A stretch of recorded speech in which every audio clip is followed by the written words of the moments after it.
Mike O'Mara, Radio Entertainment. Hello, my name is Mike, and today's show is brought to you by our Amazon page. Please remember to shop at MikeO'MaraShow.com/Amazon. It's quite simply the best way to support this show. If you need it, Amazon has it, and you can get it at MikeO'MaraShow.com/Amazon. Bookmark it, please. Available on demand every day in iTunes and the Google Play Store, and around the world on MikeO'MaraShow.com. What more can we do for you?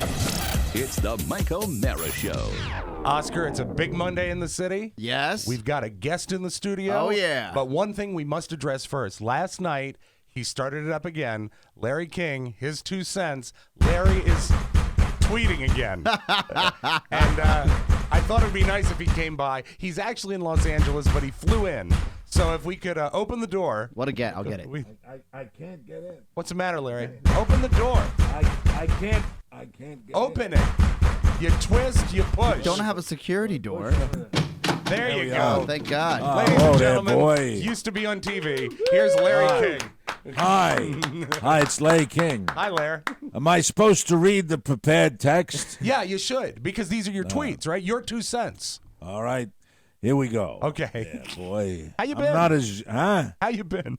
I got aches and pains. Really? Yeah, lots of them. You need to. I got aches and pains. I'm not doing well, but do you want me to read your text? Please do. Please do. Happy belated birthday to Michael Immordine. That's not how you say it. Try it again. Happy belated birthday to Michael Immortal. No. Immortal. Happy belated birthday to Michael Immordino. Better. Michael Immordino from his big brother John. John's going to give him an annual subscription to the bonus shows. Thanks, Larry. The best gift that anyone could ever give. That's it's beautiful. my 2 cents. That's your 2 cents. Oh. I wrote some of my 2 cents down here. So you have because random thoughts. Well, people like my random thoughts, and since I went to once I went on the Twitter, the Twitter people really get turned on by my random thoughts. They're tweets, but they're on Twitter. You got my Twitter button there, boy? Yeah, you want to give it a test thump? Sure, here we go. Let me take my bone. There it is, my bony finger. My bony finger, and let's go. Okay. Away we go. Your Hit 2 the cents. button. Okay. Hit the button first. You're hitting the button. You know, for all you junior broadcasters out there, Yeah. comedy is more fun when somebody else writes it and you get to deliver it. Because it's like you're getting jokes for yourself, too. It's a treat. Hit the button again, please. You're hitting the button. Any vitamin. What? Damn it, I'm sorry. Any vitamin is chewable if you don't mind the flavor. Tell the Dutch people that paying for my own meal is not a treat. The White House correspondent's dinner always had the worst bread. Well, did you ever go to the dinner? Yeah, I didn't like it. You know, the bread? dry, flavorless, No butter? bad bread. Sorry to hear it. Hit the button again. Whoa. If memory serves, Michael Dukakis was an excellent president. Not sure he was ever president. Sometimes I hide an olive in my boxer shorts. I like knowing the secret. My rings keep falling off. What? Why? Of all the slaws, coal is my favorite. Oh, coleslaw. That's a good one. Sudoku frightens me. Oh, you don't like number play? Everyone seemed to like American Sniper, but I didn't laugh once. It's not a comedy, Larry. Adam Sandler as the Secretary General at the United Nations. It will happen. I think so. I never buy a newspaper unless it has hints from Heloise and ads for massages. That's how you determine a good paper? The best don't talk to me during my tweets. Oh, these are your tweets. This is not back and forth. I'm Okay. just reading them. Okay. You wrote it. I'll read it. Okay, Larry. Hit it again. Oh, okay. The best car I ever owned was a Panasonic. It seems like no one gets the plague anymore. I like the porno movies where the girl sits on cakes. My doctor is treating my halitosis with a medically induced coma. Say what you will about Vladimir Putin. He never made a bad movie. I swear I don't know anything about the dead hooker. What?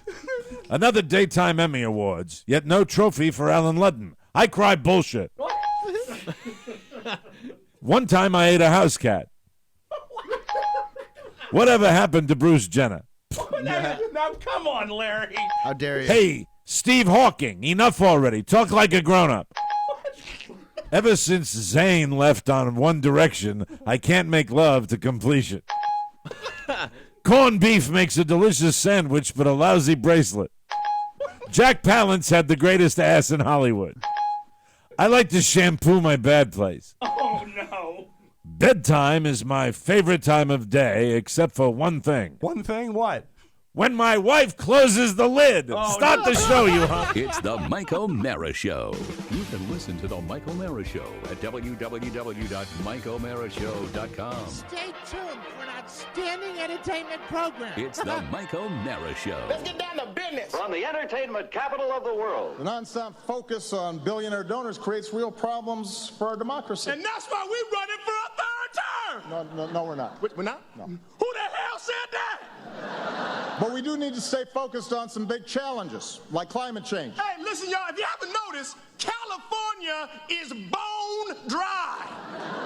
It looked like a trailer for the new Mad Max movie up in there. Y'all think that Bradley Cooper came here because he wants to talk to Chuck Todd? He needed a glass of water. Come on. The science is clear. 9 out of the 10 hottest years ever came in the last decade. Now, I'm not a scientist, but I do know how to count to 10. Rising seas, more violent storms. You got mosquitoes, sweaty people on the train stinking it up. It's just nasty. I mean, every serious scientist says we need to act. The Pentagon says it's a national security risk. Miami floods on a sunny day, and instead of doing anything about it, we've got elected officials throwing snowballs in the Senate. Okay, Mr. Okay, I think I got it, bro. It is crazy. What about our kids? What kind of stupid, short-sighted, irresponsible bull? Whoa! Hey! What? Okay, no, hey. What? All due respect, sir, you don't need an anger translator. You need counseling. It's the Mike O'Mara Show. Mike O'Mara, Rob Spiewak, Oscar Santana. And now, from his office chair, here's Mike. We are coming to you live from the Cappy Pfeiffer studio in the heart of our nation's capital, Washington, D.C. This is the Mike O'Mara Show, on the air and online worldwide. The Mike O'Mara Show is a daily radio show and podcast with the greatest listeners on the planet because they get it. And if you're here, guess what? You do too. Our show today is brought to you by a brand new sponsor. We want to welcome Next Issue to the program. Hello. Next Issue is an app that is truly a game changer. We love Next Issue. It's you're going to love it too. It's really the future. It's the future, baby. It's like Netflix for magazines. Do you love technology? I love technology. I love technology. Look no further. The future of magazines is here. It's called Next Issue. It's available for iPads, iPhones, Android tablets, smartphones, and one account can be shared, so it's great for the entire family. They have all your favorite magazine titles with unlimited and instant access. Forget the mess and hassle of numerous old-school magazine subscriptions. I was talking to my wife about this, and one of the things she hates more than anything else is the clutter, because we are magazine junkies. Well, not anymore with Next Issue, because they have all the issues, the latest ones, and even the back issues. For the price of a couple of magazines at a newsstand, you can have everything you see on the newsstand with no limits. I'm talking Vanity Fair, People, Us Weekly, Rolling Stone, Entertainment Weekly. It goes on, and it's really, really a fantastic modern way to do it. Put it on your iPad. You'll love it. Next Issue is the new newsstand. It's also a great way to explore new titles and your favorite topics with instant searches, plus digital extras you won't find anywhere else. Try a 30-day free trial with no commitment. Here's what I want you to do.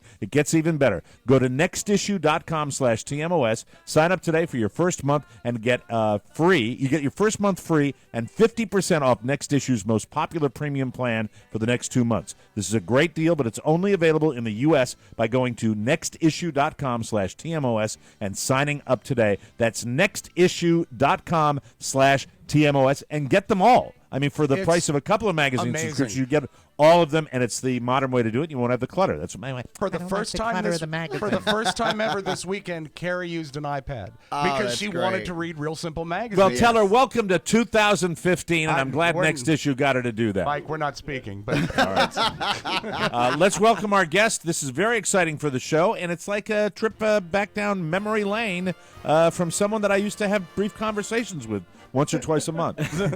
Here we go. Kevin BDK McCarthy is a film critic. This is right off the wiki for the nationally. He's the Kevin is the BDK McCarthy of film critics. exactly. I'll read it the right way. Please. Kevin McCarthy is a film critic nationally for Fox News. Right there, all of us who knew him immediately go, man, the guy has really arrived. I mean, he has paid his dues, and his enthusiasm for movies Passion. that I've known about ever since I've known him. I mean, I know the Junkies put him on and said, we want to have a movie reviewer, and I guess Kevin raised his hand 20 years ago and said, I like movies. And I said, all right, put him on. We did and that a lot at WJFK. People raised their hands. That's how. Here's the thing. True. So he's on Fox News. He's locally on Washington, D.C.'s Fox 5, WTGG-TV, and he's also on CBS Radio with the Junkies. He graduated from George Mason University in the spring of 2006. Seems like it was only yesterday to me. Yeah, And he majored in communications with a concentration on media production and criticism. Wow. And he's BDK. He's our old friend, and he's made it onto the TV all the time. Let's give a round of applause to Kevin McCarthy. I'm really Kevin McCarthy, with that bio. You're a regular.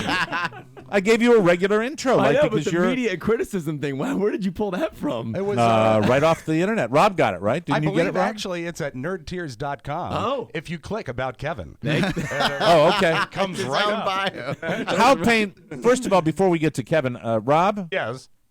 how painful was it for you with walking pneumonia over the weekend to have to go and print out a bio that you knew that I was going to read like this to a man that you never gave the proper amount of respect for, and now he's really eclipsed you in every way possible? No. That stops today, Mike. And I'm not talking about. Are you ready the to lack bury of the respect. hatchet? He's never said Absolutely. anything. He's never done anything or said anything mean about you. But yet you've been snarky to him, snarkier than almost anybody that we ever worked with at WJ. And I think it's time for that to stop. I mean, you know what? I think that I cheated death this weekend, and it allowed me to see. When I saw the light, I said, I'm not going to walk into the light. I'm going to come back, and I'm going to be. How is friends your with walking pneumonia, by the way? Oh, it's updated to a slight jog. No, I'm fine. My the chest pain has stopped, which is great. That's good. Because I always think, it's the heart attack. The But big it was- one. Yeah, but it wasn't. It was, but I went to the doctor after Friday's show, and I told you this. I said, I could have done that doctor's appointment. I knew my diagnosis, and I knew what medicine he was going to give me. And so I came home, and I went on the antibiotics, and I slept this weekend. Aw. And while I sound worse, I feel better. You're getting there. I'm getting there. Yeah, Well, it's like that speed bump. You're at the top of it. I feel Right it. on, right on. For background, Kevin, were you an intern when Yeah. you first started it? I was This is when I tell kids that want to get into radio or do anything. I said, everybody I work with was an intern. It seems like, and some of our interns have gone on to huge things. I think of Greg Garcia, who went on to become a very successful television producer out in Hollywood. I think of John Brinkus, who you see has his own television program today and was a TV production guy. These guys back in the days of WAVA. You, Rob Spiewak, went on to be on the radio regularly. You were an intern. Well, you see- Oscar Santana was an intern. Oh, You've yeah. got your Were you Greg really? Garcias up here, and then in the mid-range you've got me, and then at the bottom you have Andy Rice, and they're just everywhere in between. Does anybody know what Andy Rice is doing now? Does anybody have any idea what he's doing? No, but I hope he's well. As you do. There is someone you picked on more than Kevin. You picked on that. But Kevin wasn't associated with our show. He's always associated with the Junkies. He would come by, though. He would come by occasionally. Yeah, I did. Incidentally, that sobbing sound you heard over the weekend is when I read that the Junkies signed a brand new 4-year deal with WJFK. I would like to applaud them for doing that. Congratulations to all my good friends over there. Nice. They've been very nice to me. They've let me promote whatever I want to promote, but Yes. at the same time, I when I hear that news that they are now, I think, passing the years that we have worked at WJFK, that Don and I worked and that I did. I just sit there and I go, why? Gotta let it go, Mike. Why? I know, but I can't, Oscar. I'm not like you. I don't have that chip. I don't have that computer chip. I was depressed about that for about 2 days. Not that I don't want them to be successful, No. but just that I think about, what could I have done different, Read the sports page more. I mean, really. I mean, what the hell? I don't know. Or perhaps just said, gone to management and said, yeah, I'll work for a lot less. Oh. But I didn't choose to do that. You should have started by reading the sports page, because I think that was probably more likely than the other thing. But you know what? We got good friends over there at WJFK, We do. and they keep on keeping on. And BDK is part of it, and now on Fox 5. Kevin, it started with what? I didn't realize until I read your bio that you had the degree. So you had film criticism. You had some courses in film criticism. Right. But was this, when you got started, was this in your head that this is what I want to do? Because it happened very quick for you. I always wanted to be a director. That was the ultimate goal, was to be a cinematographer for a director. And you mentioned being an intern. I used to purposely position myself at the copier with French fries when Eric Bickel would walk by from the Junkies to specifically say, I do movie reviews. Like, hey, I'm here. I'd love to come on your show sometime. Because they had some guy on the show who was doing movie reviews, but I didn't think he was that great. So I was hoping that I could maybe work my way on there. And thankfully they did. They made fun of me for the entire segment, but it turned into, they basically changed my entire life. But you forged ahead. You got past all of that. Yeah. The hardest part about this, Mike, and I was fortunate enough to see really BDK's rise firsthand. And then when we got back from Phoenix, Chad and I did, it was even more prominent. But I'll say that when you're an intern and you're, whether you're in radio or TV, in the entertainment business, people will do all kinds of things to get noticed. Most of them are slimy and fail, but if you're genuine and you actually have some sort of passion for it, people will see that, especially guys that are on the other side of the mic, right? Yes. And you have elephant skin too. If you have elephant skin, because BDK sat and took it, not just from the Junkies, but from our show. Everybody. He was everybody's punching bag, and he got it. He understood where it came from, and I think that, Rob, you were a punching bag for a long time. I'm sorry, I'm smelling smoke down here. It's okay. Do you remember the name Jimmy Pimples? I swear to God. Jimmy who? Swear to God, Jimmy I'm smelling Pimples. smoke. No, I don't can't remember recall that. That was the name I was going to be called. I'll be right back, guys. I swear to God, I think my okay. house might No be worries. burning. No, I think you're Maybe fine. there's some bacon that's being burnt.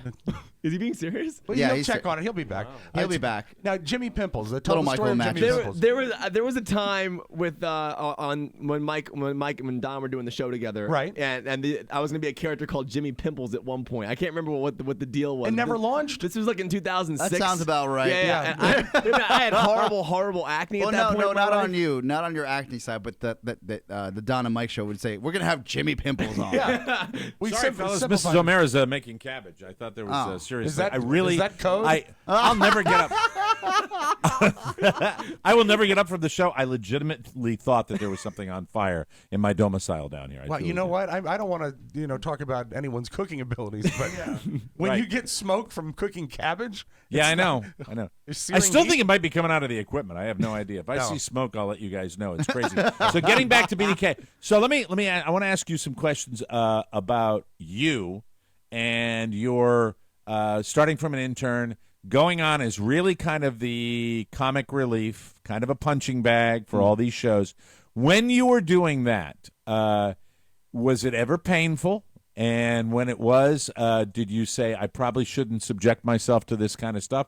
Did you have a grand plan for the movie critic biz, or did everything just kind of roll and grow organically? How did it start with you? And the first question is, did you have a grand plan? That's what I want to know. That's the weird thing is, like, I didn't start getting like full-time paid as the job for this until about 8.5 years into what I was doing. So Because correct me if I'm wrong, at the time you did work at the station. Yeah, I was a you sales assistant. Yeah, you worked under Jeffrey Hedges. Jeffrey Hedges, yeah. So Yeah. I graduated college in 2006, and then I walked right into a job at WJFK working as a sales assistant for absolutely no money. Right. And for 8.5 years after that, I basically work that job, use my vacation days to travel to do the celebrity interviews, and then I would come back. So I would interview some massive A-lister on a Sunday morning, and then I would fly back and go back to being getting sales assistant, getting salads, and cleaning fish bowls. The next and morning. that's take a note. I mean, for all the people that want to get into this, if you want to get into this business, it's not. I mean, no, that's pretty amazing stuff. That you. I mean, talk about dues paying before you did what you did.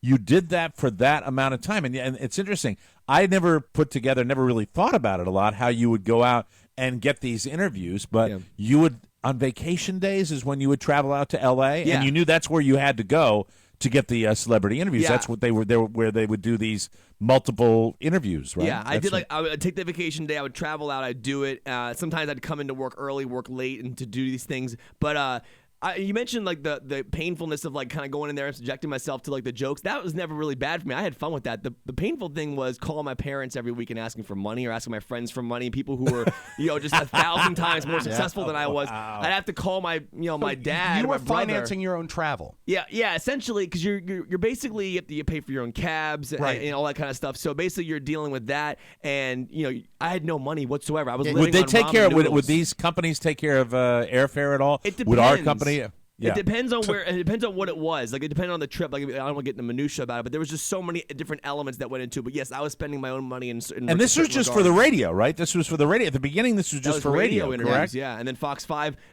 Fox 5 hired me because I dressed up like and you mentioned being subjected to jokes. The Junkies made me dress up as a Wizards cheerleader one morning, and they were promoting the new season, so I put on pom poms and skinny shorts, and I was dancing, and then Tony Perkins rolls by to do a piece on the Junkies, and he sees me dancing outside. They put me on camera, and I literally just walk outside an hour later and say, "Hey Tony, do you guys need a movie reviewer?" And he said, "Come on by for an audition."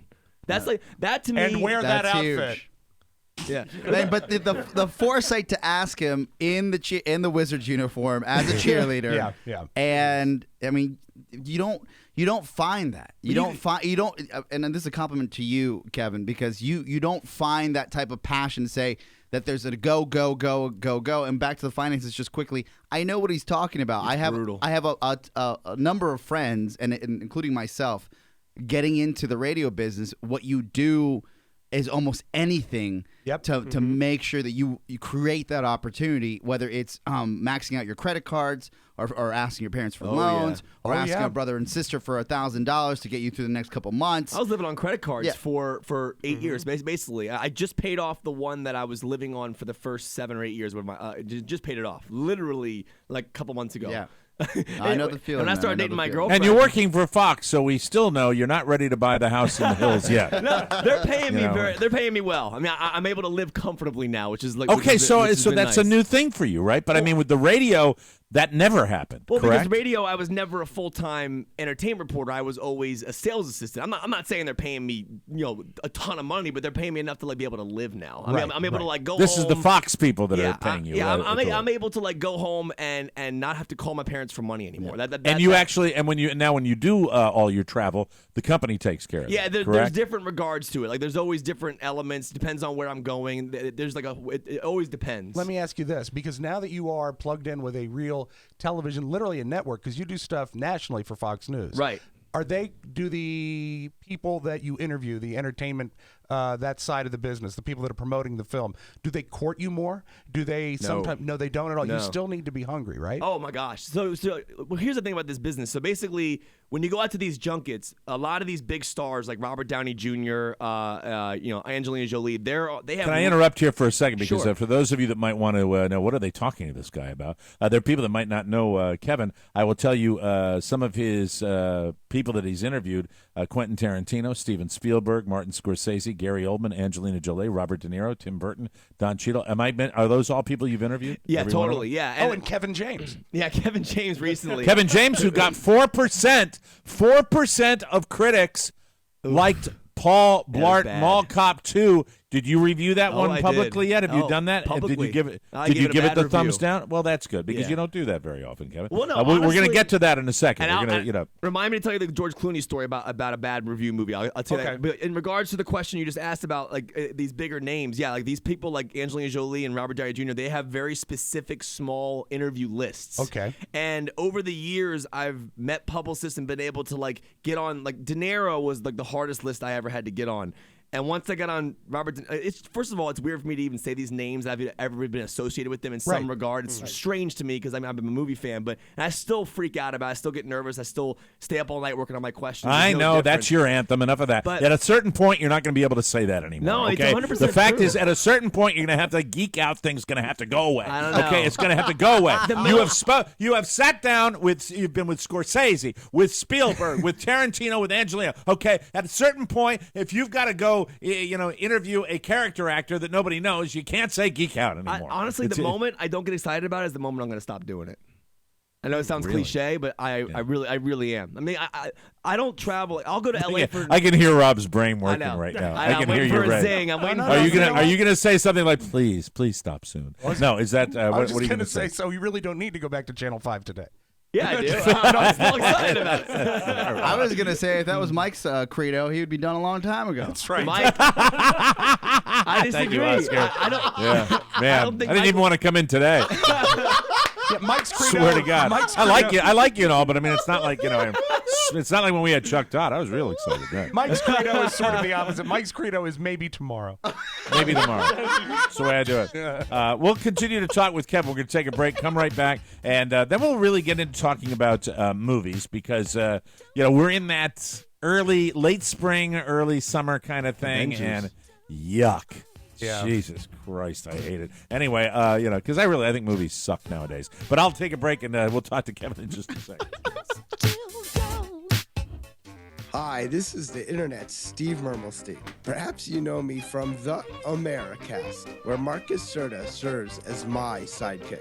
But I'm here to tell you about another podcast, Cake and Cookies. Cake and Cookies has Rob Spiewak and Katie Von Herman, and I never miss an episode. It's an important part of my well-balanced podcast listening diet. Besides, I love Katie, and Rob loves me. It's a strange love triangle, but you can truly feel the magic in the air. Cake and Cookies. Subscribe on iTunes or listen on the TMOS app. Mermelstein. Out. Cake and cookies. Rob and Katie. It's the Rob and Katie Show. Only took 10 takes. I think I might like that one better than any. I love that. I'm Steve Bernstein. Welcome back to the Michael Bear Show. That's right. It was a good one, too. Love it. Welcome back to the show. Don't be a fool this April. Stop getting tricked by the big-name razor companies. You don't need to pay an arm and a leg. All you need is Harry's. I've been telling you about Harry's for a very long time. It's the only way to shave. It's the most cost-effective, and they have the best razors that they make at their own factory in Germany. But I will tell you, when I went up to Boston this past weekend and I had my wife's razor because I forgot my Harry's, it was the most incredible exercise in pain I have ever gone through, and now I'm an even bigger supporter of Harry's. Do you know that the average shaver spends $300 a year on blades? True. Why not cut that in half with Harry's? Try it, and you'll be a Harry's guy for life with extra dough in your pocket as well. You can get $5 off your first purchase with our code TMOS. That means the starter set is only $10. You get the razor, 3 blades, a bottle of shaving cream, all sent straight to your door with no middleman and free shipping. And as always, your satisfaction is 100% guaranteed or your money back. Go to harrys.com right now, enter the code TMOS at checkout for $5 off your first order of a starter set. That's right, with the code TMOS, you will get a month's worth of shaving for just $10, baby. That's HARRYS.com and the TMOS code at checkout, and change the way you shave forever. We are with Fox 5's Kevin McCarthy, and Kevin has been on Channel 5 for a good long time. He's been with the Junkies on radio in Washington, D.C., and you can also see him on Fox on the network. Now, where are you network-wise on Fox? Where can everybody that's listening to me right now see you? Well, thank you for having me on the show, by the way. It's an honor to be here. You're welcome. Fox and Friends is the name of the morning show that I work for. Oh, the Ducey Show. With Elizabeth and Steve Ducey and Brian Kilmeade. Yeah. Ugh. Yeah. No, they're great. Anyway, They're no, I'm sorry. amazing. No, I'm sorry. I didn't mean that. I love you. I love you, and I don't want to get you in trouble. No, and they're you know what? And I'm not going to do that. Yes, that's exactly how I would describe it. I but love anyway, that show. No, it's Steve Ducey, who was a feature reporter for Channel 4, and then suddenly went through some kind of brainwashing clinic, and now he is the party line guy. He's great. Now, are you in line politically with the Fox network? Yeah, just out of curiosity. That's why they have me on the show. I the thing is, I never talk. You're politics. a right winger. You're a right wing whack job. Is that what you are? I know. I've never talked about my politics ever. I'm always just a movie guy. It's his personal policy not to do that. If they ever talk to me about politics, I just strictly go for movies. I don't ever talk politics on the network. I'm just a movie guy who loves movies, and I just geek out Mike, about he's movies. on national TV. I feel like Steve Ducey, and Steve Ducey's been He's on the awesome. show. Steve Ducey's been on the show at all. He was a feature reporter for Channel 4, probably before you when you were a little baby. You probably before don't he was remember that. born, I bet. Yeah, I think remember before seeing he him was on born, Channel and he 4. used to. Yep. Yeah, he was on Yeah, Channel yeah. 4, and then he went to Fox, and he's Let's stick to that. The fact that Kevin's on a national TV show. That's the important thing, let's stick to and that, you're all right? you're on a part that doesn't have anything to do with the Yes, politics, so yes. that's fine. I skip and that's I won't politics, get I into just my do whole. movies. No, look, it's just they're on that show, and the fact is that you're on national TV from these humble beginnings. You get on and you do that, and thank you to Oscar for getting me back on track because it's Monday and I could go in 25 different directions. okay. But you do this so people can watch on the Fox News channel. Yeah. They can see Kevin. How often are you on Fox? Every and Friends? Friday and Sunday. So you're regular. It's Every regular. Friday At and 7:20 Sunday. on Fridays usually. Do you do them live or do you tape those? Live. Wow. I do it live from WTTG, or I go to the studios, and because Steve did work here for years, and Yeah. then he's In awesome. D.C. in the D.C. market. So and, you go to New York to their studios? Sometimes, Yes. depending on the week. Yeah, I've seen you on the set. yeah, depending That on is the week. cool. That is Yeah. awesome. Pretty amazing. Does Elizabeth Hasselbeck smell nice? You know what? That's a question I get from everybody every time. Every time I sit Wait, down. hold on. I thought that was pretty unique. You get that from everybody? Does she smell Not good? about Elizabeth specifically, but about any actress or celebrity that I meet. They How do always they ask smell? me what they smell like. I never Yeah. smell them. Is Really? that weird? Well, No, I think that's one of the reasons that you're able to stay on De Niro's list. All right, when Because you don't go in smelling it. But, I sat down with anybody, like Angelina Jolie. Everyone's like, "What does she smell like?" I've never. Do you hug her or shake her hand after the interview? I've hugged her, I think, before. Did you get? I don't I'd be smell her. like, do you do it? I would be if I was yeah. interviewing No. Angelina Jolie and I happened to be lucky enough to get a hug. I would go. Yeah. Oh no! I've I'm never kind hugged of her. into I've never really. smelled her. No, I've never done that. When you hug an Angelina Jolie, who lets go first? Oh, I'm sure she does. It depends. Like sometimes, like the other day, I was in a hallway for interviewing the cast of Avengers, and Thor, Chris Hemsworth, saw me in the hallway and literally smell came up good? to me and gave. He smelled pretty good, actually. Yeah, Him, he smells. he gave me a big hug. Well, he gave me a massive bear hug. I was like, I had no other way than my nose smelled whatever it was. Yeah. How about De Niro? Did De Niro smell I good? don't think I've ever hugged in here. I don't Oh, Bob. There's a quick story that Kevin. I've heard you. I'm sorry. I'm sorry. I've heard you tell briefly that I think Mike you and Rob you'll love is that? do where that again.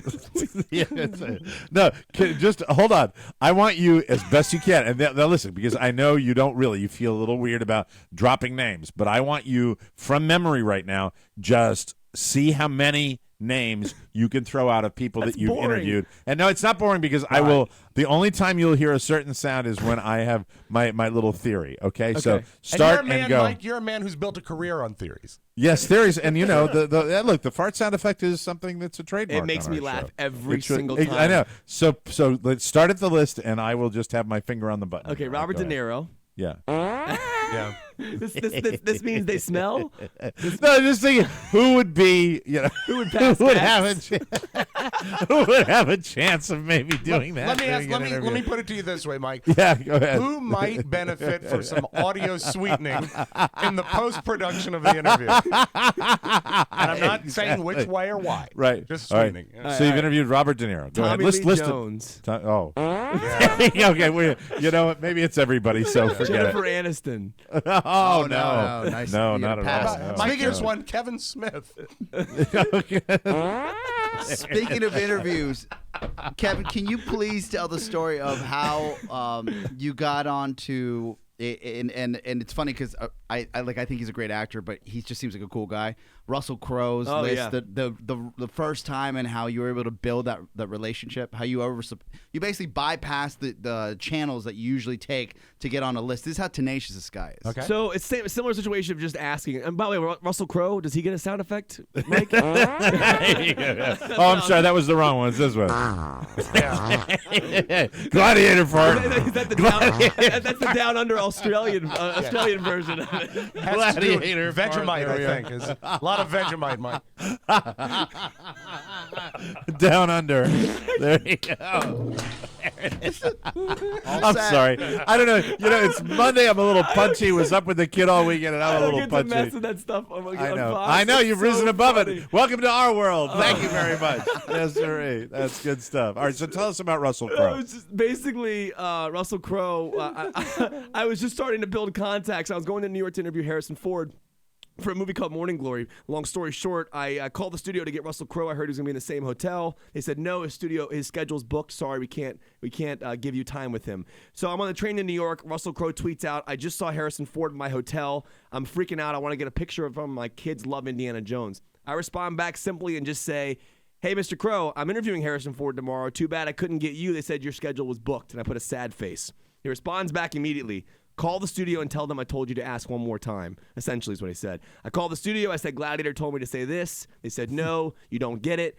The next morning, sitting down to interview Harrison Ford, I get a call from one of the production people, and they say, Russell Crowe called the studio last night and added you to his list. Wow. What? Now, did he do that simply because he admired your tenaciousness, as Oscar mentioned, that he just respected the fact that you were trying hard like that, or paying attention to his tweets? He read my timeline is what he told me, because he came in studio a couple weeks ago and he read my timeline, and he said he figured I'd be a nice kid. So I go in to interview him. He tells the whole story on camera, and then about a year later, I tweet him again, and I say, hey, listen, can I get you for this movie? He goes, no, this time you need to get me on your own. You will succeed, trust me, or whatever he said.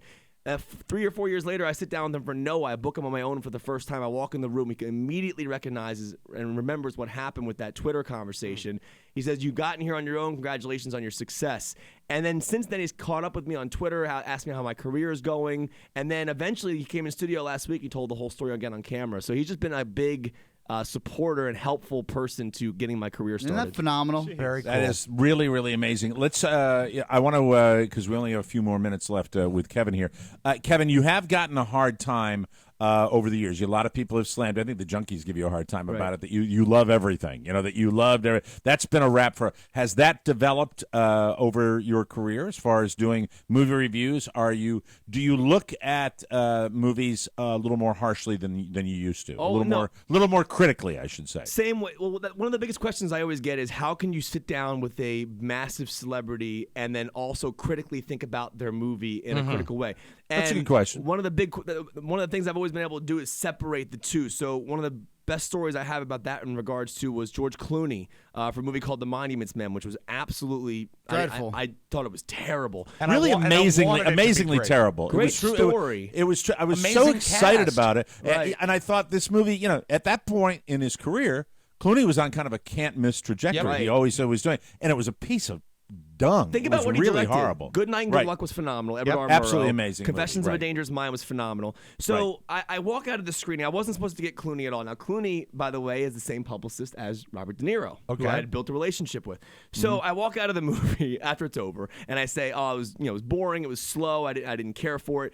And, they write down my notes, whatever. So then I leave. The next morning I get up, I do my interviews. I mean, I'm interviewing everybody from Bill Murray to John Goodman to Matt Damon to Cate Blanchett. I'm freaking out. I walk out of the room. I see the publicist for De Niro.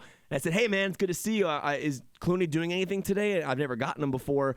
And I said, he goes, no, he's only doing like certain national outlets. I said, well, I do national TV with Fox and Friends. So they said, okay, we'll give you like 2 minutes with him.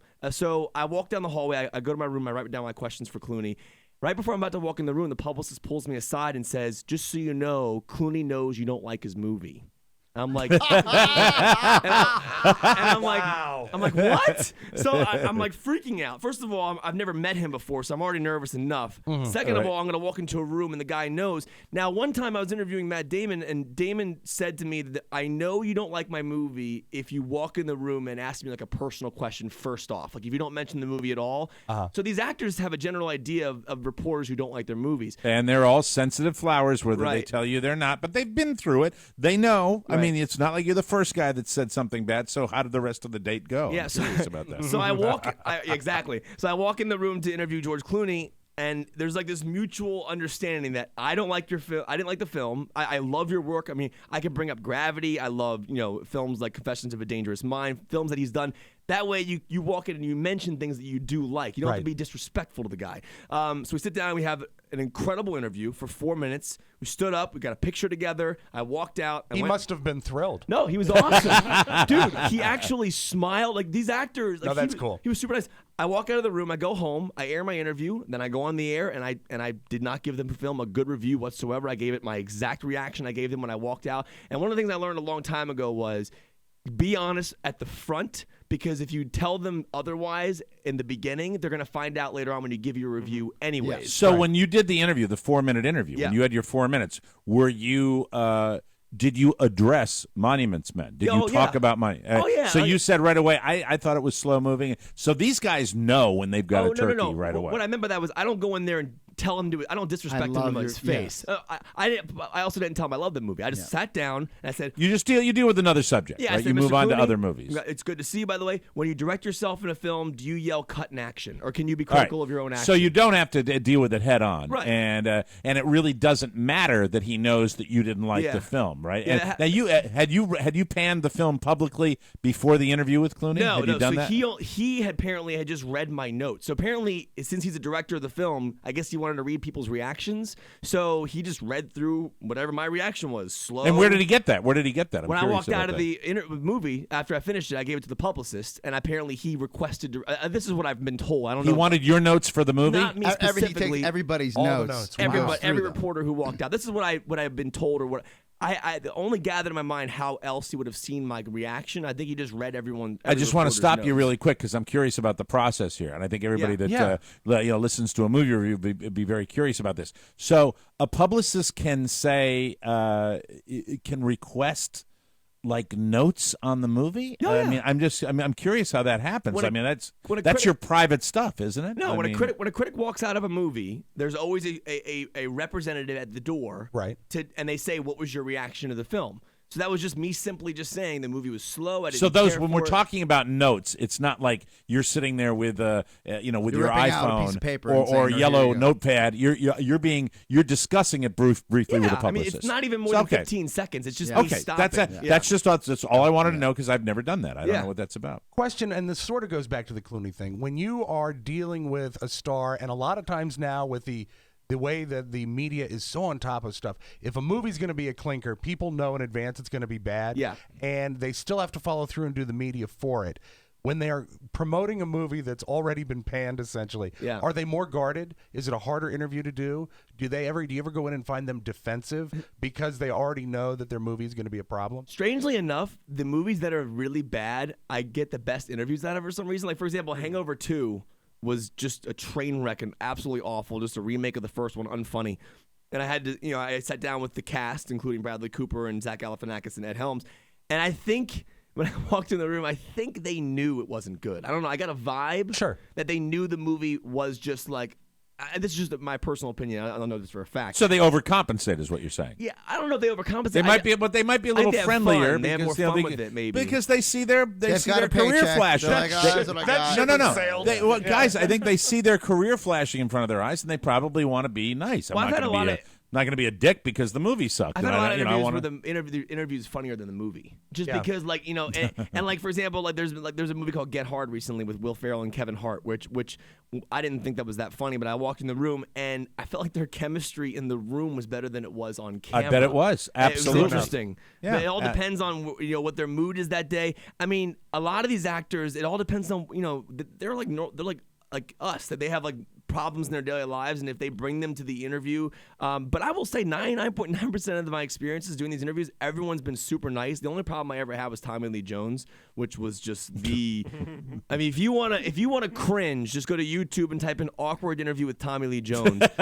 It will. Okay, he's promoting that. Oscar, do you see that? Boys in the room, did you see how he did that? Yeah. Did you see how he promoted that right now Strong online? move. Strong go move. to that. That's strong. We have to send you on your way because you have to go back over to Fox 5. I can stay if you want me to. Whatever you want me to do. I want you to stay. I'll come back. I've got 500 more questions. I really want to talk more about movies. Deal. So if you want to stay, I'll stay. stay for a little bit longer. Yeah. We'll take a break and we will talk to BDK, Kevin McCarthy from Fox 5, right after this. Everybody.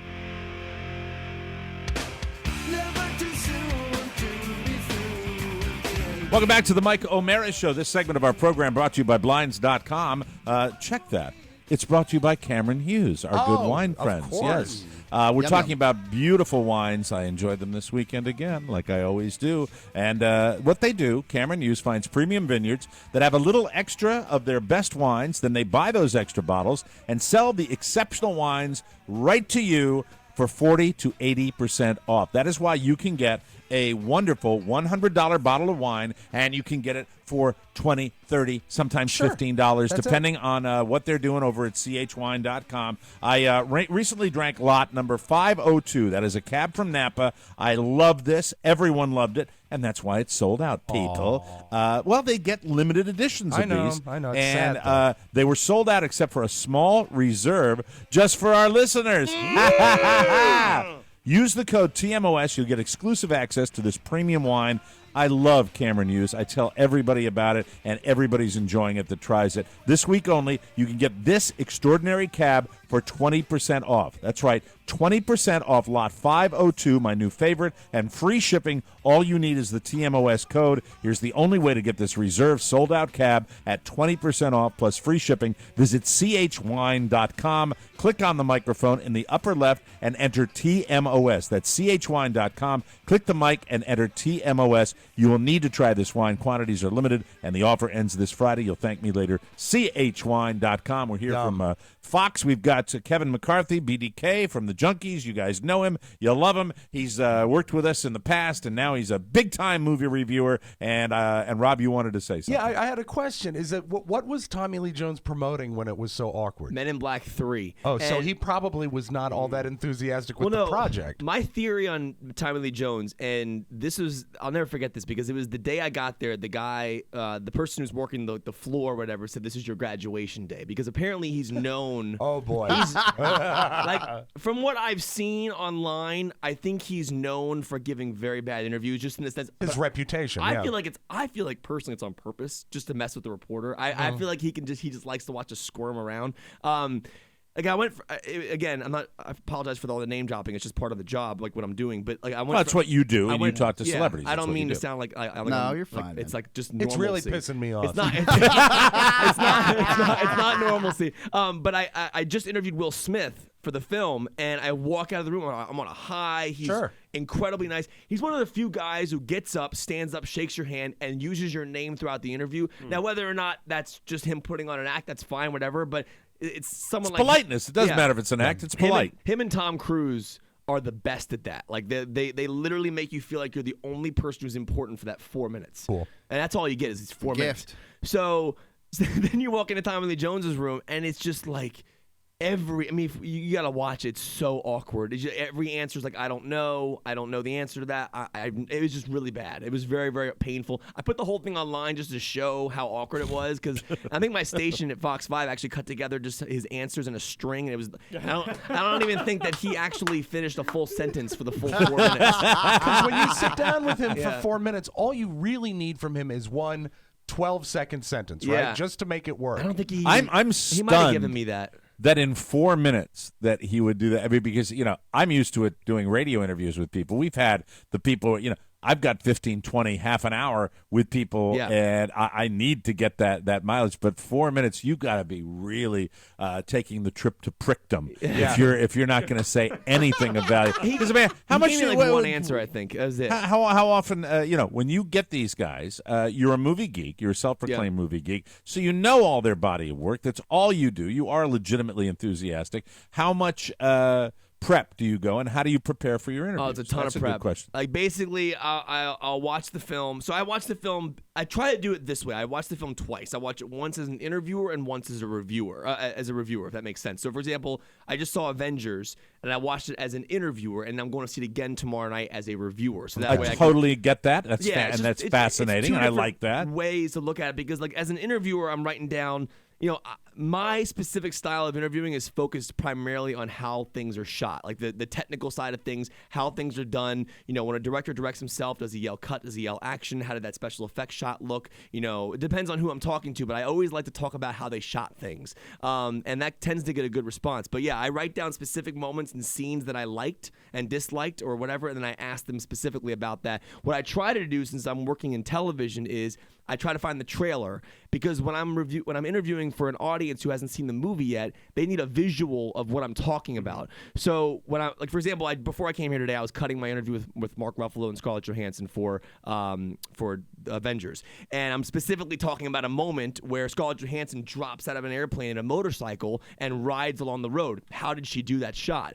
It's mostly CGI. She was pregnant at the time, so they had to CGI her belly out and stuff like that. But I have to give the viewer that visual. No, it's okay, Mike, that she rode a motorcycle out of a plane, but I want you to know. Do it. But the CGI is the fact that she's skinny. Well, I'm gonna give BDK a compliment here. I'll be really honest with you. I didn't give a tremendous amount of thought to what I think we were gonna take a trip down memory lane, ask you about movies. I think because you do so many interviews that you are a good interview. I mean, listening to you, it's not the same old stuff. That's Absolutely. a great insight for anybody that might want to someday do what you're doing. Yeah. And when I hear that you're putting that kind of effort into what you do, it makes more sense to me. You're not just the goofy guy that had the over-exuberant personality, Right. and that's why everybody loved you. You actually do take the time to put into these movies, and I think that's pretty cool. And I'm not going to blow any more smoke up it's your okay. ass than that. So one be aware of thing that. I do want to say is I'll go into an interview with an agenda sometimes. So, for example, I booked a rare interview the other day with Mr. Al Pacino, which I was like blown away by. I got this email that he was doing limited press. I've never talked to him in the 10 years I've been doing this. Who's the guy with the skinny top? By the way, I do. right. Don't let me leave here without mentioning Patton Oswalt, because I want to talk about what happened with Mike O'Mara with that whole situation when I sat down with him for a movie. Okay. I want to bring that up. But anyways, so Al Pacino, I knew that there's a question I've always wanted to know is when an actor does cocaine in a movie, what are they really snorting up their nose? Because and Great question. I interviewed it was Leonardo DiCaprio for The Wolf of Wall Street, and I asked him the same question, and he said it was crushed up B vitamins. But I wanted to know what. Wow. But I wanted to know He what. left that set so healthy. Right. Exactly. But I wanted to know what Pacino was snorting in Scarface in the 80s. Like, what the heck was that? So you asked that question? Well, that's what I did. So what I ended up doing was I already knew I wanted to ask that question. So I had to find some kind of bridge to get there. So probably the movie he was promoting was a movie called Danny Collins. He plays a musician who gets a letter from John Lennon. Like a few weeks old, right? Yeah, it's a great film. Right. And so in the movie, thankfully, there's a moment where he does cocaine. So that was my bridge. So I know. So I was The able whole to- time, that's your question. Yeah, yeah, I love because that's different. That was the and that's bridge. what's going to separate you Yeah. and Yep. make people watch. But So that- did you yeah. get the answer? Yeah, that was the bridge. So basically, he told me he actually told me it was a bunch of different things, but that his nose was still so messed up from all the fake cocaine he did in Scarface that he has a breathing problem at the top of his nose that he still can't breathe correctly through his nose because of the fake cocaine he did in Scarface. Oh, and that, my and that he was actually God. getting high off the fake stuff. Like, it was making him feel like woozy and then eventually what I did was I bridged that. And a friend of mine had told me that he was singing throughout the day because in the movie he was singing. And I get to the junket, I'm getting makeup on because they put makeup on because it's HDTV and if you don't do it, you look like crap. And basically, I go into the room and my friend was sitting there and she's like, "Yeah, he's singing. He just sang the Star Spangled Banner in my interview." I'm like, I wonder if he would possibly sing some of his most famous dialogue lines from some of his movies. So I walk in the room and I throw out to him, hey, singing is an interesting thing. What if you were to sing like "Say Hello to My Little Friend" from Scarface? And then it's funny because he dodges the question. If you watch the video, he literally dodges the question. He doesn't want to answer it. He's like, he answers it in a different way. He goes, "Well, singing and dialogue is different. If I sing that dialogue, it sounds like this. It doesn't sound right." And then right at the end of it, I go, "Come on, but what would that sound like if you did that?" And he goes, "Oh, you're gonna try to get me to do that?" I go, "I'll do it for you." And he actually starts playing a fake piano and he starts singing "Say Hello to My Little Friend," and the whole room is freaking out. Now, one thing I've always wanted to do, and if I walk into a room with a big star like that, like a Pacino or a De Niro, or I always have things that I've always wanted to know, and I always wanted to ask these people. For example, one of my favorite movies of all time is a movie called Heat. And Great movie. And there's a scene in Heat where De Niro and Pacino meet at a diner, and they have a conversation about how they're basically going to kill each other if they catch each other off guard. So I've always wanted to know, because if you watch the scene closely, Michael Mann never shows an establishing shot of the two actors in the same scene. So you never see a shot of the two faces together. That's and you're getting into serious geekdom here. What he's talking about, when you're talking about an establishing shot, because I like to make it simple for everybody, you don't see that they're doing cutaways where they're close-ups. They're both going back and forth. You don't see them together. Yeah, you see two men, but you never see the two faces in the same shot. So I always wanted to know why Michael Mann, the director, never chose to do that. So my bridge to get to ask that to De Niro was, I've been collecting my movie ticket stubs since I was about 11 years old. So I found my Heat stub from '95, and I walk in the room and I hand De Niro the Heat stub. And I think he was so flabbergasted that he asks Michelle Pfeiffer to borrow a pen. And he takes the pen and starts signing it. I never really asked for an autograph in the interview, but he signed it on himself. He said, "Good luck, whatever you do." And that was my way to say, by the way, there's a huge conspiracy out there. Everyone says that you and Pacino were never in that scene together, because if you think about it... You sneaky little bastard. That's how you wanted to ask that question, so you brought the Heat ticket stuff. Why That's else? awesome. How else do I bring up Heat in a movie he's promoting for something else? So basically, he, if you remember correctly, in Godfather Part 2, they were in the same movie, but they were never in the same scene because they were in two different decades. Right. Like they were early 1900s and whatever it was. So that was the way to do that. And then I did the same thing with the director when I got to explicitly say to this guy, "Why did you never show an establishing shot?" Were they in the same room? They were in the same room, and here's what they did. So, not to get too geeky, but they had 3 cameras, and one was directly on both of them. But he decided to never show it because he thought that if you broke the edit and showed them twice, it would lower the intensity by 15%. He had it mathematically figured out in his head. So That's so cool. you watch the scene really closely, the camera gets closer and closer to their faces as if they're battling each other with dialogue. And that's kind of like the idea. Wow. Cool. That is boy. That's fun for film students out there. That's a neat thing. But my job, what's hard for me though. All right, let's ask a question. I mean, seriously, it's like I feel like you've done cocaine right now. All right, hold on just a second. I'm All right, drinking Starbucks. I understand. Go ahead, Rob. I was going to say, when you come up with a question, there's the same 20 questions that every actor has been asked their entire life. When you come up with something like the cocaine question. That sounded rough right there. Forgive me. Are you okay, Rob? I'm fine, Mike. This might be the last show. But I think it's going well, so we'll go out on a high note. But like when you ask the cocaine question, a question that he's probably never been asked before, is there a recognition or a spark you see in the subject's eye that you feel you've elevated yourself to the next level because you've really got to act fast and smart to separate yourself do they dig it? in Do they 4 dig? Do you minutes? see that shine in their face? Do they dig it? And you question. recognize that? Well, yeah. I mean, specifically. Yeah, and I'm never forget this because I started doing press junkets, and I started off in radio. So in radio, like you said, Mike, you have 20-minute interviews on radio. You can get into whatever you want, but here you have 4 minutes. So I would spend 20 minutes with like Kevin Smith or whatever, geeking out about their previous work, asking those kind of questions. But within this 4-minute realm, yes, they're getting asked the same questions over and over again.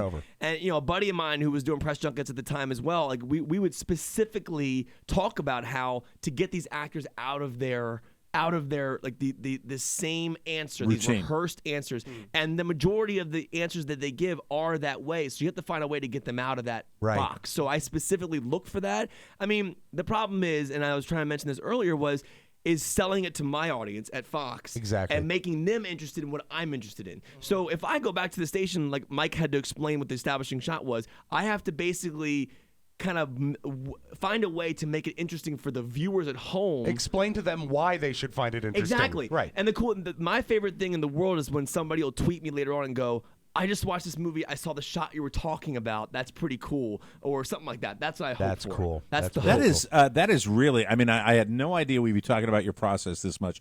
I'm fascinated by it because I love studying interviews. That's kind of where something that gets me going. I'd love to have you come back sometime. I'd love to. And really, can we really talk about movies and can get I you in mention here the and Patton really Oswalt thing real quick? I was going to remind you. Yeah, go ahead. Please. Okay, yeah, we got some time. You're the guy that's got to go back to work, so you go ahead. Right. Basically, I was at a press junket for a movie called Young Adult, and Charlize Theron was in that movie. Jason Reitman directed it, and Patton Oswalt was doing press for it. And I walk in the room, and Mike, you've seen this video. I sent this video to you. Yeah, you were very nice to YouTube send this video. to me. Yep. And Patton Oswalt, who's been on the show multiple times, I think he was in studio on back in 10800 Main Street days at one point. Yeah. And he came in and he paneled with us for a whole He's a show one huge day. star now. I mean, right that here guy on the is podcast. He's he from did that Maryland, too. right? He's from Yes, Sterling. absolutely. Yeah. And he's actually Sterling, Virginia. That's right. He's on Veep this season. I turned Yes. on Veep Yeah. and I was He's surprised killing. to see him in He's that. Great It was guy, great. great friend, Genius. great He's friend of the show. Genius. If you want to read his Twitter feeds. So I walk in the room and I just mentioned I'm from DC, and he brought up Mike O'Mara and talk about how he was like the best impressionist he'd ever seen,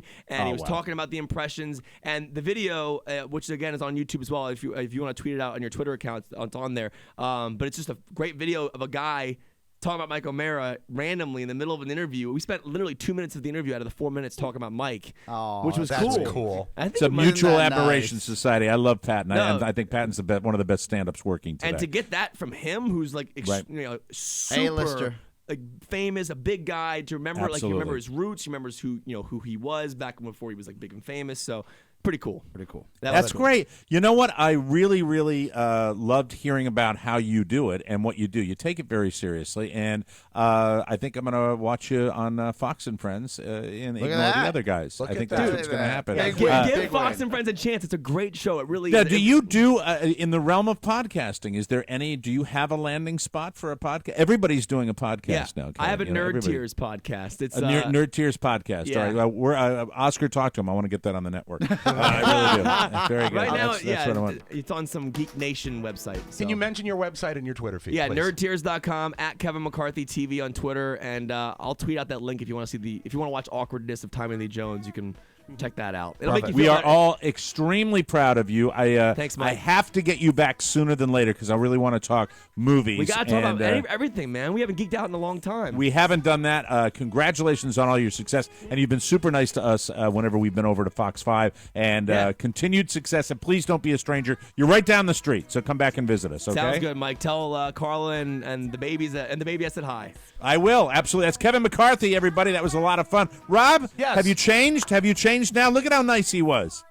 God damn it, he was great. All right, very good. I always We'll knew take a break. it was a bit, so it's fine. It's all good. We'll come back with the news you may not need. Thanks, Kevin. Have a wonderful day, and we will be back with more on the Mike O'Mara Show right after this. It's Tony and Gary. Hey, I'm Tony Perkins. Hey, I'm his little friend. This week on the Tony Perkins Show featuring Gary Stein, that's who that is, Mickey Ward, the famous boxer. Fabulous. Love Mickey Ward. Ward Gotti fights, the best ever. Oh, yeah. He's going to tell us all about him this week on the Tony Perkins Show. Subscribe on iTunes. The Tony Perkins Show. Welcome back to the Mike O'Mara Show. Just talking to my wife about it this morning. We're going up to Maine, and we're going to do some repairs on the family house up in Maine, and the fact is we need blinds. Oh, good. Because, one of the things about summertime up in Maine, the sun rises at about 2 o'clock in the morning up there. Yeah, it does. And, It and really Mrs. O'Mara does. likes an occasional nap. So if you've been staring at your old shades and curtains all winter long, no amount of spring cleaning can improve that view. How about Blinds.com? Really an incredible company. Yeah. Not only are their prices fantastic, but their customer service is just about one of the best I have ever dealt with, and I am not overstating that. I installed my own shutters. I used their service to get one of their guys to come out and install my blinds, and they were both perfect. And their SureFit guarantee means that installation will always be perfect, even if you measure wrong. Blinds.com will even set you up with a pro, just like they did with me. Listen to this. Hurry over to Blinds.com, where you'll find great discounts all April long with your favorite brands and upgrades on sale. You got to see the value that's waiting for you. As always, get free color samples, free shipping, and free expert decorator advice, plus prices that crush store prices. Best of all, customer service that will genuinely make you smile. These guys love their job, and you'll love them right back, ladies and gentlemen. I mean that. Blinds.com, as seen in Mike O'Mara's kitchen. Thank you very much. News. Boo. Well, we had so much fun with Kevin McCarthy that I promise you we will break down the Bruce Jenner interview on tomorrow's show because I really think we need to talk about it. Yeah. I have to give you my mea culpa on that because I was wrong. And We I'm here to both tell were. you I was wrong. We both were.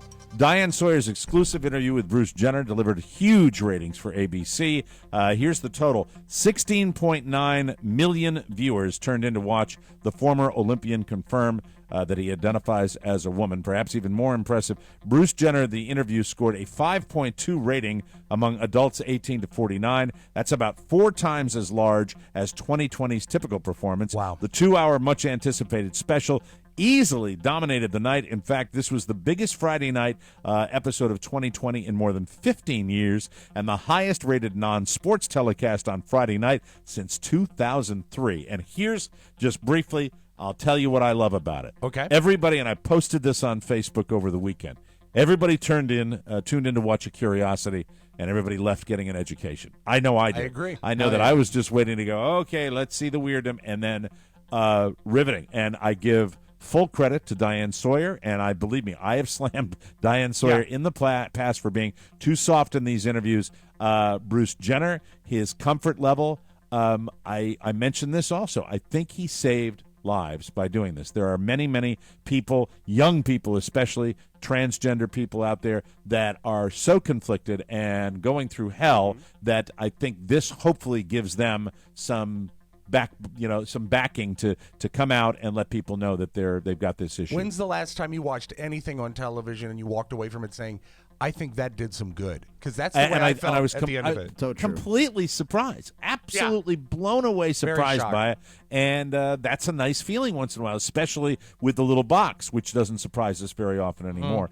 During the special, Jenner declared, "My brain is much more female than male. For all intents and purposes, I am a woman," and I just was completely surprised by the content of the interview, and I'll be keeping tabs on that. He's done a lot, I think, to help people in that community. Oh, so I do. Gets credit for that.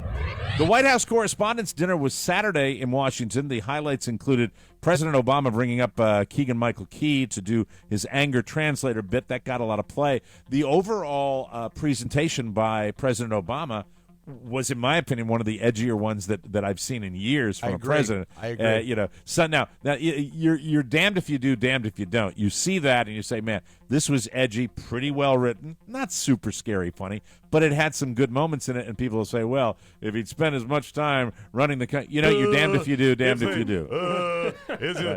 Thanks, Obama. Rob did not like Cicely Strong. I thought she was okay. I'm such a fan of hers. Well, I think, but you didn't like her. She was okay, I thought. Next time, honey, wear sleeves. You just you could have looked better up there. You're one of the best looking cast members on Saturday Night Live in years. Rough. And you know what? Meow.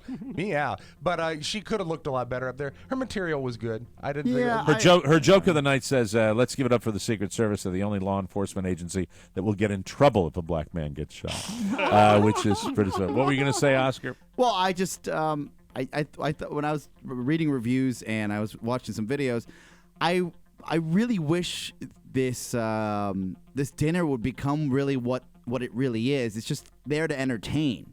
And right. Yeah, that's true. They try to keep this veil of dignity, and we're here to. It's a Friars Club roast, with different people. So that's go what it is. all out. Well, bring it on, But right? that's the thing. Do you know what really ruins the Friars roast is when they started televising them. If Exactly. you ever hear the old tapes of the real roasts, Right. they were backbreakingly funny because there was no consequence. The problem is this has become a media event, so they have to be careful. I thought it was interesting that you see all these tech companies now at these events. Like, for example, Twitter had their own setup where you as a celebrity or a politician, you'd walk in and your tweet would go out right away. Like, it was, it's phenomenal the money that's being plowed into these parties. Absolutely, yeah, and it's I say every year that usually it's just a Circle J for everybody to feel good. It's Hollywood in Washington for a night, and they do that. But kudos to Obama. I think it was I watched the entire speech that he gave. It wasn't a speech, but his routine. His bit, Mike. To be honest with you, when he brought Key out, that to me was not as funny as I think it should have been, and it was just I thought it felt a little forced. But some of the lines, the one-liners from Obama, were pretty funny. So I've panned that event in the past as a TV event when I watch it, but I actually enjoyed this one. So that's that. Ladies, next time you swipe right on Tinder, you could be giving the thumbs up to Leonardo DiCaprio. Oh, really? Believe it or not, yes. That's according to a source who supposedly talked to Leo at Coachella. He said, quote, Leo confessed that he was using the dating app under the name Leonard. Leonard DiCaprio. This is the quote. He said he hasn't been on any dates yet, but he is obsessed with swiping on girls and seeing who's out there. He said there's actually a lot of other celebs who use Tinder just for fun. So I think he's a big enough horn doggy where that story has credibility to me. Why you not? know what? He's not even using his finger to swipe. That's the weird thing. That's nasty. If you could use some extra cash, the website credit.com posts a list of the best part-time jobs that pay well. Here are the top 7. I'll go from 7 to 1. Number 7, tutor. Just like Zoolander with you, Oscar Santana. I owe my tutor some cash. Zoolander, call me. Says here the really good ones. This surprised me. Make up to $200 an hour. That's pretty good not stuff. Zoolander. That's not what we negotiated. He's a great tutor. Yeah, you know what? Number 6. Daddy's not paying that. Getting a deal with Julia then. Yeah. Number 6 is dog walker, $15 to $75 an hour. He's our announcer, isn't he? Oh, that's Dude Walker. I'm sorry. Dude Walker. That higher number is if you're walking more than one dog. 5, part-time web designer. Depending on how good you are, you can make anywhere from $20 to $150 an hour as a web designer. Number 4, babysitter, $13 to $18 an hour. Number 3, office professional, meaning a temp. They can make $20 to $30 an hour, but if you're really good at something like QuickBooks, you can make more. Oh, yeah. As a temp. That's pretty cool. That's awesome. And now the top 2. Number 2 is bartender. You can make anywhere from $10 to $75 an hour, if you're at depending the bar, on the bar. If you're at the bar, isn't that all these skill things? That says all you need to know about America. What's number 2 is bartender, and the number 1 is going to make people want to go out and maybe try this. What's that? Ladies and gentlemen, Uber driver. Oh yeah. How do you think Kevin got here today? They Uber? make between Good Uber. man. Yeah. Good $15 man. and $30 an hour. You need a decent car though, and you have to pass a background check, which I think is pretty interesting. So that's kind of cool. I've jumped in Ubers in the evenings, and the guy and I will just strike up a conversation. Right. And some of them are guys going through law school. Other guys have full-time jobs for the government, and they're just trying to make some extra cash.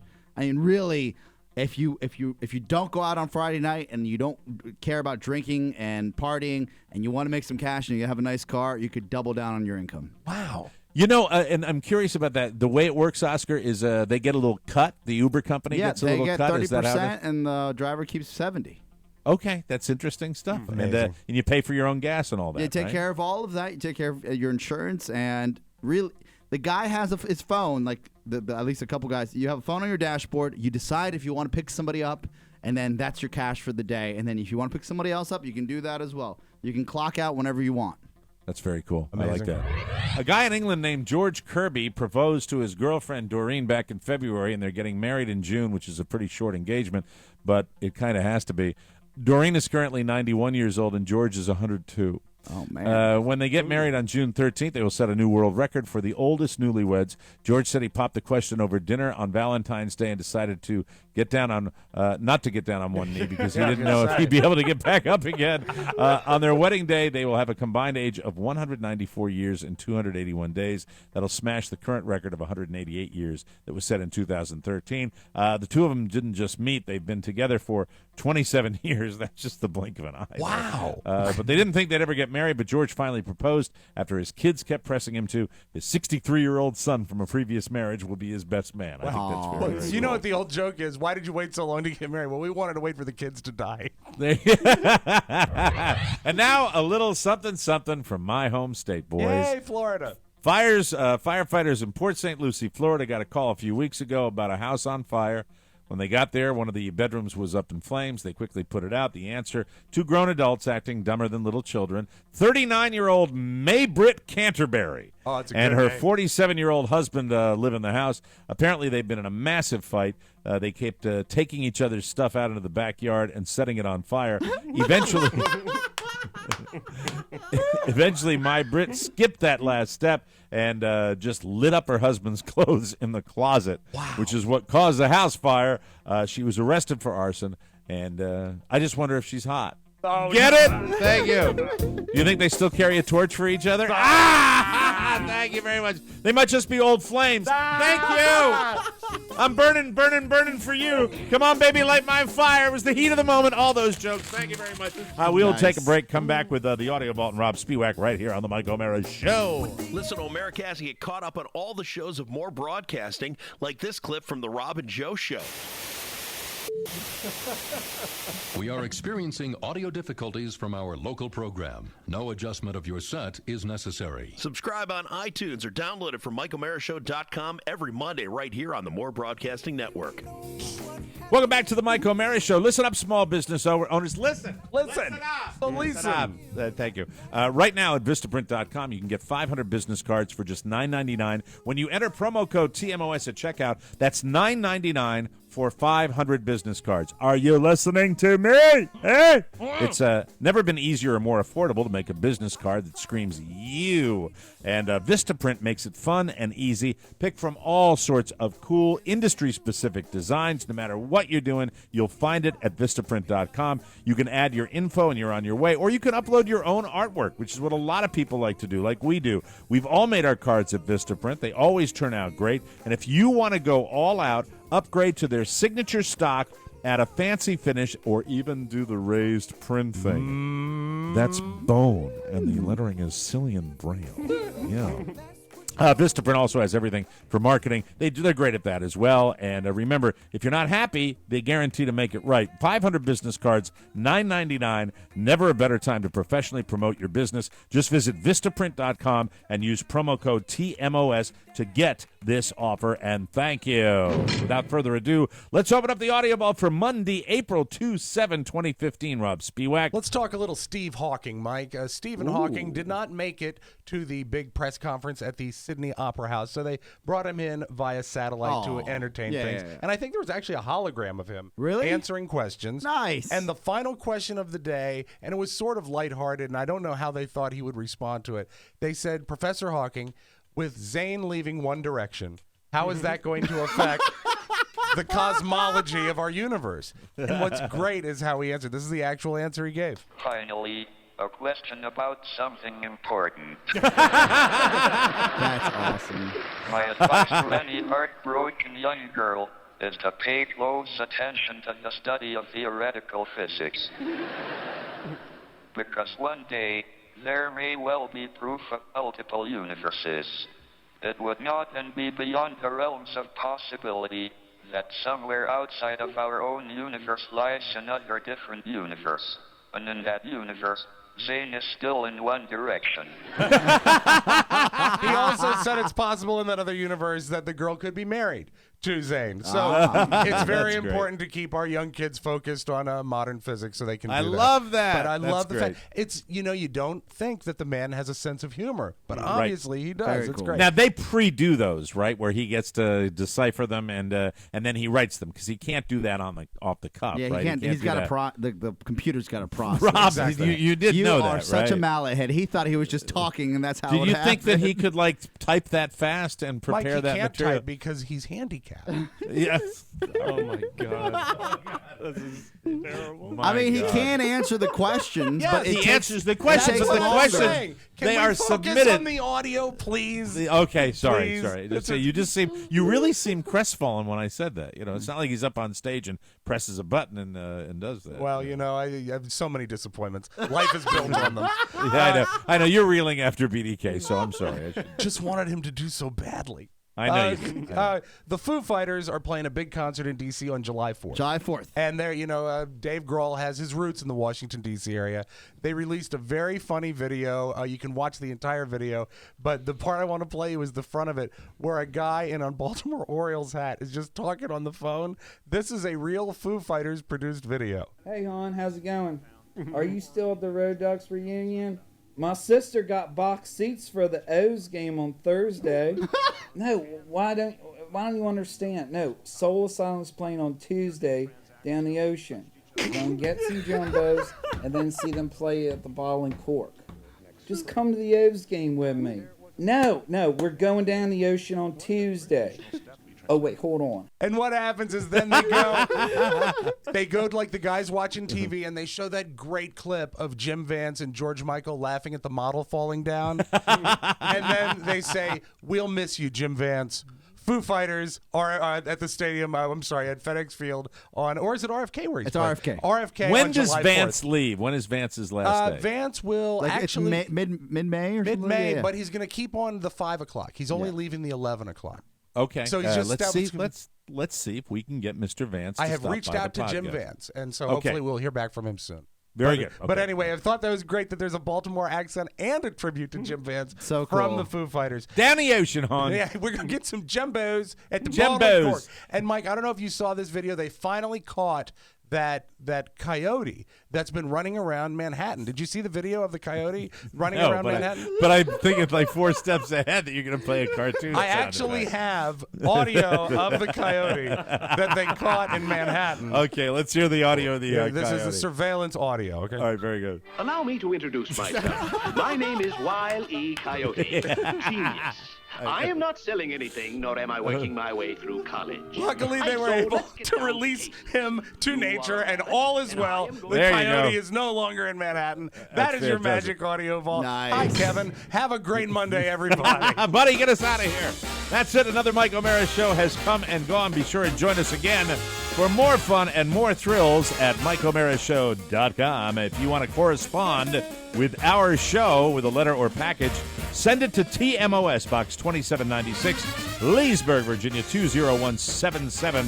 To get your message or birthday request into the Wednesday mailbag, email Rob with 2 B's at MikeO'MaraShow.com. We rely on your word of mouth to get listeners, to get bonus show subscriptions, to shop our Amazon page, all that good stuff. Remember, promote TMOS by your mouthy mouth and make sure people get it too. For Rob Spiewak and Oscar Santana, this is Mike O'Mara saying thank you, BDK, Kevin McCarthy. And join us again tomorrow for another show on the Mike O'Mara Show. Bye-bye, everybody. Bye-bye. Ciao, ciao. Whoa, wait, don't go. I need to tell you that MikeO'MaraShow.com/Amazon is perfect for all your online shopping needs. Shop the best way. Shop Amazon. And please go through our website. Always open at MikeO'MaraShow.com/Amazon. Mike O'Mara, Radio Entertainment.